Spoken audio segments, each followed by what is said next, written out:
Our offensive unit is finally showing the explosive potential we all crave this season. Who Dat Nation, we have two massive updates to cover today. One backup quarterback just dominated drills with 6 total touchdowns during our final camp practice. Alongside that, the front office added serious veteran depth by signing 2 cornerbacks with over 200 combined games of experience. Stick around, subscribe as we push toward 2,000 fans, and comment your city so I can see our reach. Tyler Show showcased remarkable precision at our final training camp practice in the Big Easy, completing 9 total touchdown passes during team drills at Yulman Stadium. I watched the film of this session, and seeing a quarterback operate with this level of efficiency against our primary defensive looks is certainly a sight for sore eyes. During 7-on-7 work, he hit all 6 of his passing attempts, finding Noah Fant over the middle, Chris Olave on the right side, and Devon Vell for scores against tight coverage from Martin Emerson. His other completions to Travis Etienne and Kendre Miller showed he is clearly comfortable distributing the ball across the entire depth chart. Moving into 11-on-11, he added 3 more touchdowns, highlighted by a beautiful back shoulder throw to Kevin Austin Jr., who dragged his feet perfectly in the corner of the end zone. And this is the part that gets me, because while Vell caught a contested fade route for another score, we saw just how high the ceiling is when the offense clicks. Is this the real deal, or are we getting ahead of ourselves given it is just a final practice? I am excited about this production, but I also want to pump the brakes a little until I see how this translates when the snap counts actually matter under pressure. It is important to note that he nearly tallied 5 touchdowns in that specific period, but one-handed attempts and drop balls prevented the perfect finish. Watching this unit operate with such rhythm suggests the offensive scheme is finally finding its legs. But does this success mean he has earned a more significant look behind our established starters? Or is this just a flash of potential we should keep in perspective as we look toward our upcoming roster decisions? 3 touchdowns in a single session against tight coverage is exactly the type of aggressive rhythm I have been searching for throughout this entire summer. Here's what people are missing though. This production didn't happen in a vacuum. After evaluating our previous training camp outings, Tyler Show was clearly focused on testing his chemistry with a versatile group of targets, specifically targeting Noah Fant, Chris Olave, and Devon Vell, to challenge the defensive secondary. I've seen enough practice tape to know that hitting a back shoulder throw into the corner of the end zone like he did with Kevin Austin Jr. is more than just luck. It requires a deep understanding of leverage and timing. Does this efficiency prove he is ready for a primary role under pressure? Or are we simply watching a talented player benefit from a defensive scheme that is still refining its look in the trenches?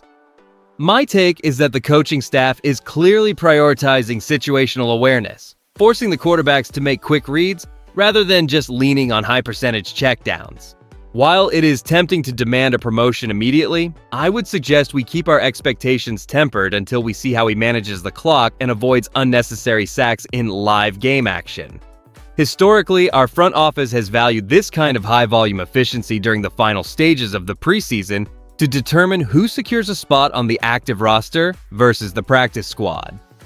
With Kevin Austin Jr. pulling his feet in bounds for that second score and Vell fighting for every contested catch, the competition behind the veterans is getting real.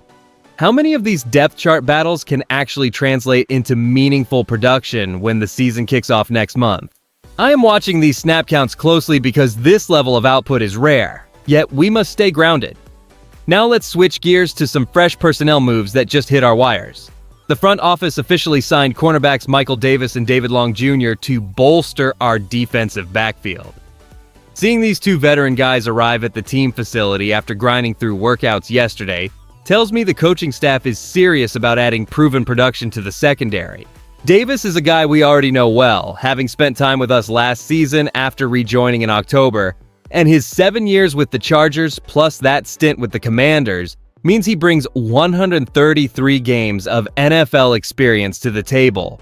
Long Jr. is another veteran addition who brings a different kind of pedigree. Specifically that championship level of experience from starting for the Rams during their Super Bowl LVI win. Here is where it gets interesting. While adding 2 guys with 76 and 12 career starts respectively looks great on paper, are we witnessing a genuine push to refine our depth chart?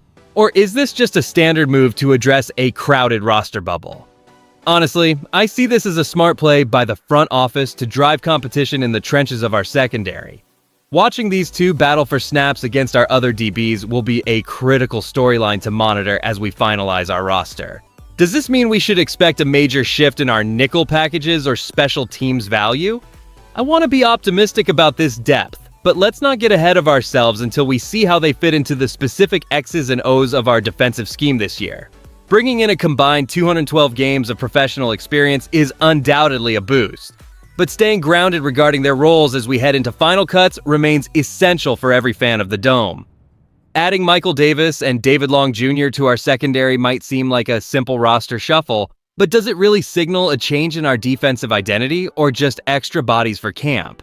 Consider the technical implications. Bringing in two veterans with a combined 212 games of experience forces our younger corners to elevate their preparation during every single snap count.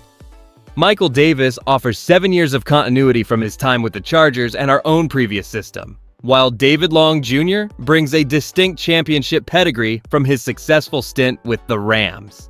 And the more I look at this, the clear upside is that we gain immediate reliability in nickel looks or dime packages without needing to overhaul our scheme.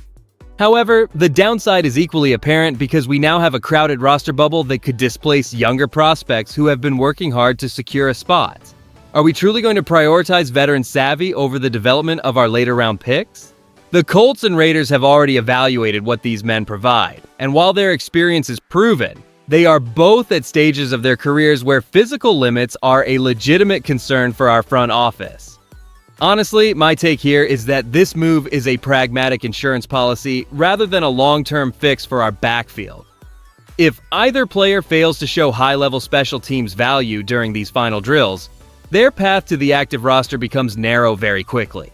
I find it hard to believe we will keep all these veteran defensive backs, so I am watching how they handle the intense pressure of our training sessions in the Big Easy to see if they can genuinely push our starters, or if they are just temporary depth. When you put both of today's stories together, here is the picture that emerges for the New Orleans Saints as we close out camp. The truth is, we are witnessing a front office that refuses to be complacent, balancing high-octane offensive production with a ruthless pursuit of veteran depth. Tyler Show carving up our secondary proves the offense is finally finding a rhythm. But signing Michael Davis and David Long Jr. shows we refuse to let that secondary get too comfortable. These moves represent a clear shift toward demanding excellence in every drill, ensuring that our depth chart reflects a team ready to compete for the long haul. Does Tyler Show truly possess the consistency required to challenge for a bigger role? Or was that final practice just a peak performance we should enjoy while it lasts? Furthermore, do you think adding guys like Long Jr.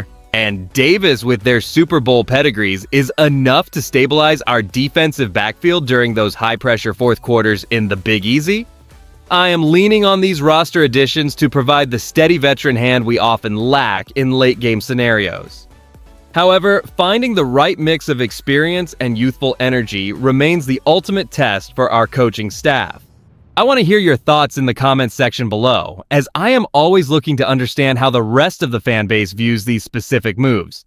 If you enjoyed the video, do not forget to like it and subscribe to the channel. I am still pushing toward our first 2,000 subscribers, and every one of you helps me get there.